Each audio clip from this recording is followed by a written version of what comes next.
Hello and Assalamu alaikum. I am tutor Rahila Maqsood and today we are going to target the Kaplan kit practice area, purchase and purchase records. So let's start question number 24. Posting credit transactions. Okay. हमें यहाँ पे कुछ transactions given below है और हमसे क्या required है for each of these transaction indicate whether ledger accounts would be debited and which account would be credited in the table given below. अच्छा आपके पास एक table given है amount account to be debited and account to be credited. आपने यहाँ पे mention करना है A, B, C, D transactions में से कौन सा account debit हो रहा है और कौन सा account credit हो रहा है. ठीक है, तो start करते हैं अपनी पहली transaction से. During its first month of trading, a business has the following transactions. Okay, A है हमारे पास receipt of cash from the owner into a business bank account of 7,300. Okay, तो बिजनेस स्टार्ट किया है, कैपिटल इंट्रोड्यूस हुआ है, क्या entry होगी? आपके पास एक एसेट इंक्रीज हुआ है which is bank. So bank account debit and capital account credit. यही एंट्री हम पास करते हैं. एक एसेट बढ़ा है इसलिए डेबिट, जब भी एसेट बढ़ता है डेबिट, और कैपिटल इनहेंस हुआ है इसलिए कैपिटल को आपने क्रेडिट कर दिया. ठीक है, purchase on credit of 460. Okay, amount mention नहीं करे, जस्ट आपसे अकाउंट पूछे हुआ है. ठीक है, सो परचेज किए आपने क्रेडिट पे $460 की. सो परचेजेस जब होती है आप क्या करते हैं? परचेजेस को करते हैं हमेशा हमेशा हमेशा डेबिट, और क्रेडिट पे किया है तो पेएबल्स को आप करेंगे क्रेडिट. लायबिलिटी इनहैंस हुई आपकी. अगर कैश पे होती है ट्रांसैक्शन तो परचेजेस डेबिट और बैंक क्रेडिट हो जाता, लेकिन जो क्रेडिट पे ट्रांसैक्शन हुई है इसलिए परचेजेस डेबिट और पेएबल्स को आप क्रेडिट करेंगे. पेएबल्स आपकी एक लायबिलिटी है वो इनहैंस हुई है इसलिए क्रेडिट. परचेजेस आपका एक एक्सपेंस है वो इनहैंस हुआ इसलिए debit. Purchases for cash. Okay, so next आ गई हमारे पास cash transaction. So purchases debit और cash credit. Payment of rent in advance. Okay, so rent क्या है? आपका एक्सपेंस है, तो जब भी एक्सपेंस आपका इंक्रीज होता है आप उसको डेबिट करते हैं. ठीक है, और इन एडवांस में पेमेंट की है आपने तो बैंक को आप करेंगे क्रेडिट या कैश को आप करेंगे credit. Sales on credit. Okay, sales क्या होती है? हमेशा हमेशा क्रेडिट होती है. परचेजेस हमेशा हमेशा डेबिट होती है, तो सेल्स को आप करेंगे क्रेडिट. ओके, और क्रेडिट ट्रांसैक्शन हुई है इसलिए दूसरी तरफ आएगा रिसीवेबल्स, उस पर्सन का नाम आ जाएगा. रिसीवेबल्स को आप डेबिट करेंगे. एसेट इनहैंस हुआ है और जहां दूसरी तरफ इनकम इनहैंस हुई है. एसेट बढ़ता है तो आप डेबिट करते हैं, इनकम इनहैंस होती है तो आप क्या करते हैं? क्रेडिट करते हैं. Sales for cash. ओके, अब कैश सेल्स आ गई हैं अभी, तो आप क्या करेंगे? सेल्स को आप क्रेडिट करेंगे और दूसरी तरफ आप कैश को डेबिट करेंगे.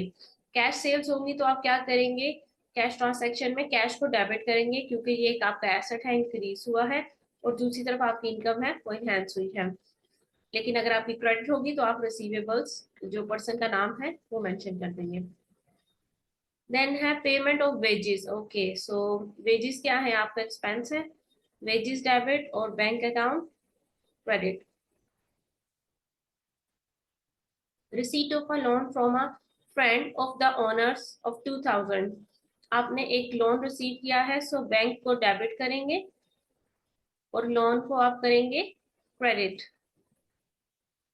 Purchases on credit of furniture for $560. सो आपने फर्नीचर को बाय किया है, सो आप क्या करेंगे? Furniture account debit. फर्नीचर आपकी इन्वेंट्री नहीं है, नॉन करेंट एसेट है. जब भी आप फर्नीचर बाय करेंगे, कोई भी नॉन करेंट एसेट बाय करेंगे तो उसका नाम मेंशन करेंगे, परचेजेस नहीं लिखेंगे. परचेजेस सिर्फ इन्वेंट्री के लिए आएगी. ठीक है, और क्रेडिट पे आपने बाय किया है तो क्या आ जाएगा? पेएबल्स को क्रेडिट कर देंगे. Receipt from account receivable. Account receivable से आपको रिसीट हुई है तो आप क्या करेंगे? रिसीवेबल्स पहले हमने क्रिएट करने के लिए क्या किया था? डेबिट किया था. कम करने के लिए आप क्या करेंगे? क्रेडिट करेंगे रिसीवेबल्स. एक एसेट आपका कम हो रहा है और दूसरी तरफ क्या हो रहा है? एक एसेट इनहैंस भी तो हो रहा है, कैश दे रही है वो. कैश या बैंक अकाउंट कुछ भी आप यहाँ पे लिख के डेबिट कर देंगे. Payments to account payables, okay, payables को आप डेबिट करेंगे, क्यों? पेबल्स आपकी एक लायबिलिटी होती है, जब लायबिलिटी इंक्रीज होती है तो आप उसको क्रेडिट करते हैं, जब लायबिलिटी इंक्रीज होती है तो आप उसको क्रेडिट करते हैं, जब लायबिलिटी डिक्रीज होती है तो आप उसको डेबिट करते हैं। तो पेबल्स को आप डेबिट करेंगे और एक एसेट कम हो रहा है आपका, तो कैश ऑन बैंक अकाउंट आपका क्रेडिट हो जाएगा। जी, ये था आपका question number 24। Just general entries थी आपके पास।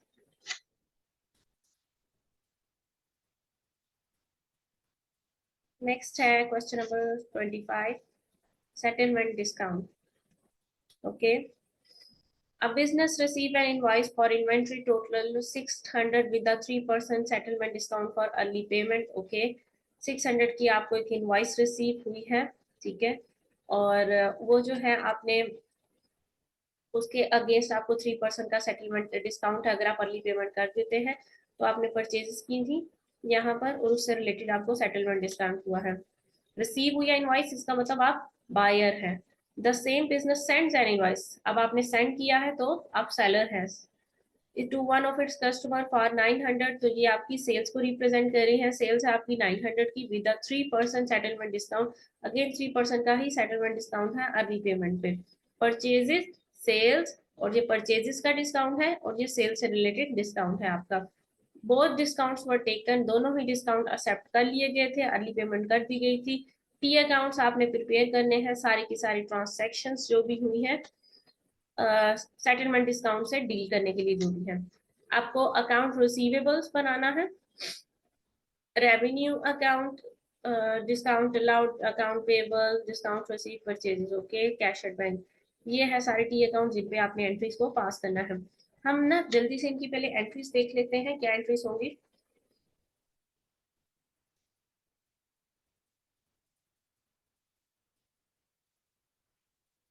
जब आपने ये इनवॉइस रिसीव की उस वक्त आप एंट्री क्या पास कर रहे होंगे, परचेजेस डेबिट और पेबल्स क्रेडिट, ऐसे ही है।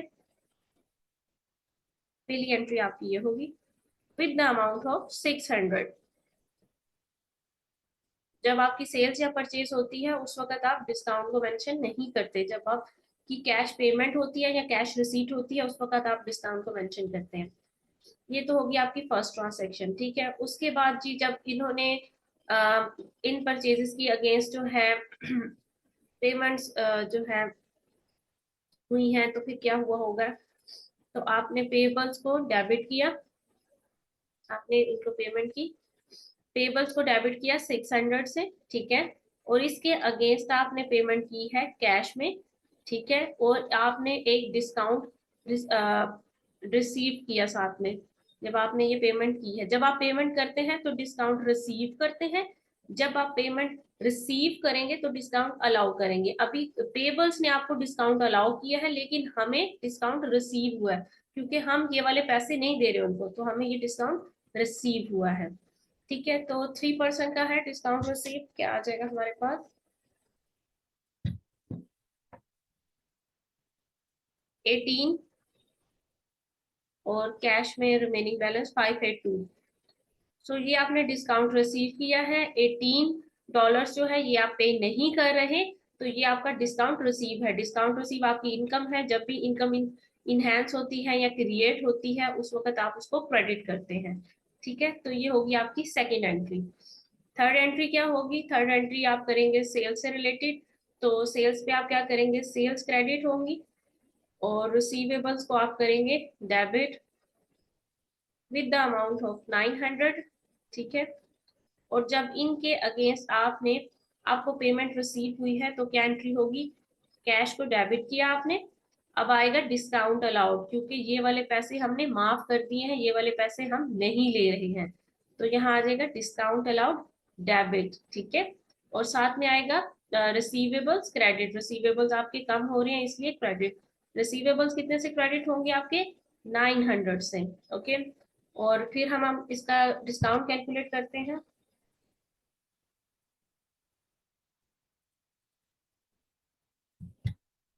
So it's 873 और डिस्काउंट है आपका 27, ठीक है। तो ये है आपकी फोर्थ वन एंट्री। अब इसको किस तरह से आप अपने टी अकाउंट्स में रिकॉर्ड करेंगे?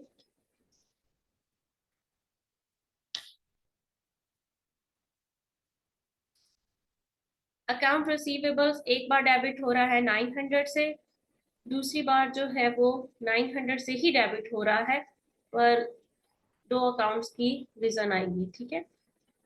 रेवेन्यू सेल्स अकाउंट जो है 900, यहाँ पे आप लिख सकते हैं रिसीवेबल्स डेबिट, ठीक है, रीजन क्या है सेल्स, और यहाँ पे है कैश और डिस्काउंट अलाउड। रेवेन्यू क्रेडिट हो रहा है, सेल्स क्रेडिट हो रहा है 900 से, और रीजन क्या है रिसीवेबल अकाउंट। डिस्काउंट अलाउड 27 से डेबिट हो रहा है, रीजन क्या है रिसीवेबल अकाउंट। अकाउंट पेबल्स के अकाउंट में आएगा 600 से पहले क्रेडिट हुआ था और उसके बाद 600 से ही डेबिट हो गया, 582 और 18, ठीक है। और रीजन क्या है अकाउंट पेबल्स में पहले हुआ परचेजेस, और यहाँ पर आएगा हमारे पास कैश एंड डिस्काउंट रसीद, ठीक है। और नीचे जो है हमारे पास डिस्काउंट रसीद भी आप ये इसको सीधा क्रेडिट कर देंगे। ये आपको क्लियर हो गया? ये मैंने एंट्रीज भी पास कर दी है, तो इस तरह से आप अकाउंट में ट्रांसफर कर लेंगे। डिस्काउंट रसीद को आप क्रेडिट करेंगे, रीजन आएगा पेबल। परचेजेस के अकाउंट को आप डेबिट करेंगे, रीजन आएगा पेबल्स अकाउंट, ठीक है। सो कैश का अकाउंट जो है आपका एक बार 582 से क्रेडिट हो रहा है, ठीक है, और एक बार जो है 873 से डेबिट हो रहा है। रीजंस क्या आएंगी, पहले वाले में पेबल्स और दूसरे वाले में रिसीवेबल्स। तो ये था जी आपका question number 25।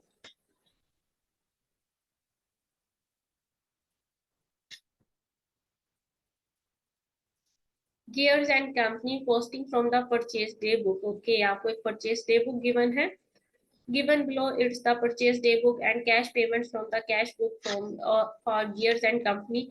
Gears and Company की 12th में 2008 की परचेज डे बुक है और कैश बुक है, पेमेंट साइट उसकी गिवन है। You are required to write up the transaction for the week in the nominal ledger account and the purchase ledger account। Gear and Company maintains the payables control account within the double entry system। आपको ledger accounts में entries को पास करना है, control account से maintain करते हैं। ये है आपकी जी डे बुक्स है, ये ग्रोस अमाउंट है, ये सेल्स टैक्स है, ठीक है, और ये नेट वैल्यू है। नेट वैल्यू से आप क्या करेंगे, परचेजेस रिकॉर्ड करते हैं, ये है आपका इनपुट टैक्स, और ये वाली एंट्री, ये वाला जो होगा डाटा आपके पेबल्स में जाएगा। ये आ गई आपकी कैश पेमेंट। कैश पेमेंट में टोटल आपको बताई हुई है कितने की कैश पेमेंट हुई है, और नॉमिनल लेजर अकाउंट्स जो है आपके पास गिवन है। परचेजेस के purchase ledger control account, payables control account, sales tax और पेबल्स लेजर। अच्छा, आपके पास जो है कंट्रोल अकाउंट्स भी गिवन है और इन्हीं पेबल्स के इंडिविजुअल अकाउंट्स भी गिवन है, और इनमें आपने एंट्रीज को पास करना है। हम पहले इनकी एंट्रीज पास कर लेते हैं ताकि हमें ट्रांसैक्शन पास करने में आसानी हो लेजर अकाउंट्स में।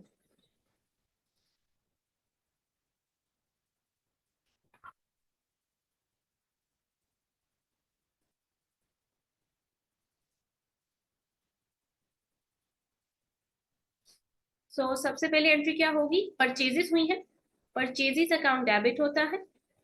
परचेजेस के साथ एसोसिएटेड टैक्स भी जो होगा, इनपुट टैक्स या सेल टैक्स आप लिख सकते हैं। इनपुट टैक्स होता है परचेजेस का टैक्स, सेल्स टैक्स जो होता है इनपुट टैक्स। जो सेल्स का जो टैक्स होगा उसके टैक्स को कहते हैं आप output tax, but usually sales tax की टर्म यूज की जाती है, लेकिन आपको पता है कि जो परचेजेस पे जो सेल्स टैक्स है उसको आप इनपुट टैक्स कहते हैं, ठीक है। परचेजेस डेबिट, इनपुट टैक्स भी डेबिट, एसोसिएटेड टैक्स को भी आपने डेबिट किया। इसके साथ आप किसको क्रेडिट करेंगे, आप रिसीवेबल्स को क्रेडिट, सॉरी पेबल्स को क्रेडिट करेंगे।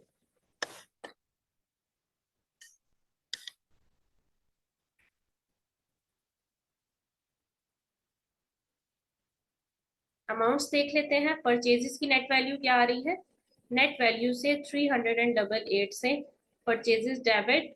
सेल्स टैक्स क्या है 67.87, ओके। और 455.87 ये ग्रोस वैल्यू है जिससे आप पेबल्स को रिकॉर्ड करेंगे। पेबल्स कंट्रोल अकाउंट भी आप लिख सकते हैं। अच्छा, डे बुक से जो एंट्री होती है, जो ट्रांसैक्शन होती है ना, वो आपकी डे बुक से डाटा जो है, ये जो ग्रॉस वैल्यू है, ये कंट्रोल अकाउंट में भी जाएगा और ये इंडिविजुअल अकाउंट्स में भी जाता है। जो इंडिविजुअल आपके अकाउंट्स होंगे ये पेबल्स के, ठीक है, तो उनमें भी आप जो है एंट्री को पास करते हैं। सही है, तो अभी हम लिख लें पेबल्स कंट्रोल अकाउंट। उसके बाद जब कैश पेमेंट हुई है तो फिर आप क्या करेंगे, पेबल्स के अकाउंट को डेबिट करेंगे और कैश या बैंक अकाउंट को आप क्रेडिट कर देंगे। कितने से हुई है जी पेमेंट?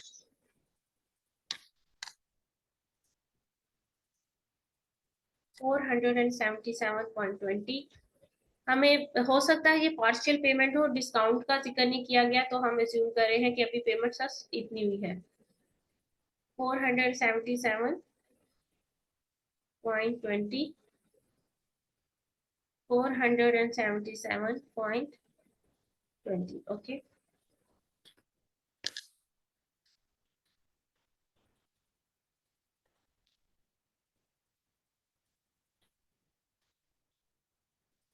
ये होगी हमारी एंट्रीज पास।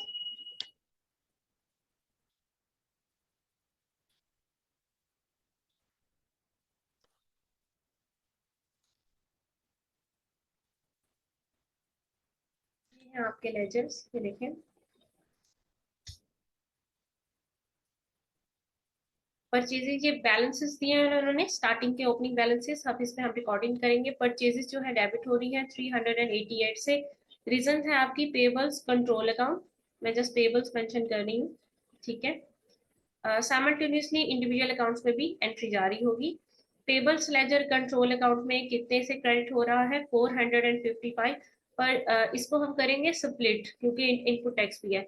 सो 388 और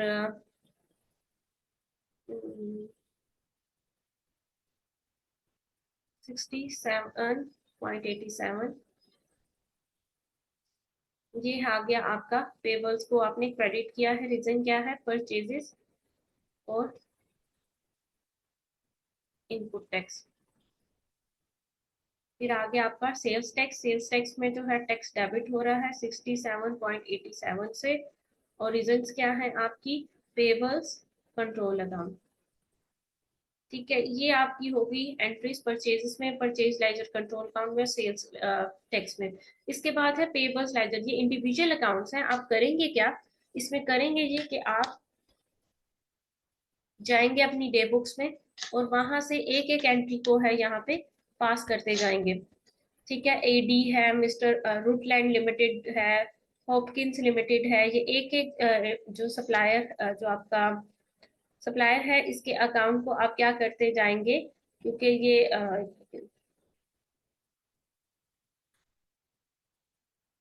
ये जितने भी आपके पेबल्स हैं इनको आप क्रेडिट करते जाएंगे और इंडिविजुअल अमाउंट्स जो है वो आप डे बुक से पिक करते जाएंगे, ठीक है।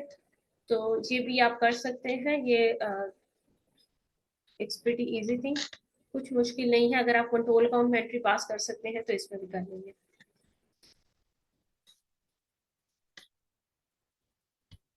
ये था आपका क्वेश्चन नंबर 26। नेक्स्ट है 27, फिलिंग द ब्लैंक्स है, okay. Iqbal received the delivery of goods and on unpacking them, he thinks that they are that they are not what he ordered. Okay, filling the blanks in the following sentences to explain what action he should take to check, and if they are not, what was required, what was required, how he should proceed. Okay, उसने कुछ items जो है order की थी, लेकिन उसे लग रहा है कि वो आइटम्स उसकी रिक्वायरमेंट के अकॉर्डिंगली नहीं है। अब उसे क्या करना चाहिए, Iqbal must check that his recollection is correct by referring to the, कौन सा डॉक्यूमेंट आएगा यहाँ पे, ऑर्डर। जो मैंने ऑर्डर किया था क्या वही मुझे चीजें रिकलेक्ट हुई हैं। This could be a copy of the order, return order आ जाएगा यहाँ पे, ठीक है। And a note of dash order और and confirmation of an order over the internet. और एन ईमेल, ईमेल्स के थ्रू आपको इंटरनेट पे कंफर्मेशन आएगी। A note of telephonic orders भी हो सकते हैं, डिफरेंट फॉर्म से ऑर्डर किया, हो सकता है कि आपने रिटर्न ऑर्डर दिया हो सकता है आपने टेलीफोनिक ऑर्डर आपको किया हो, और या आप ईमेल के थ्रू जो है इंटरनेट से कंफर्मेशन ले लेंगे। If he is right he should dash to ensure he will contact the supplier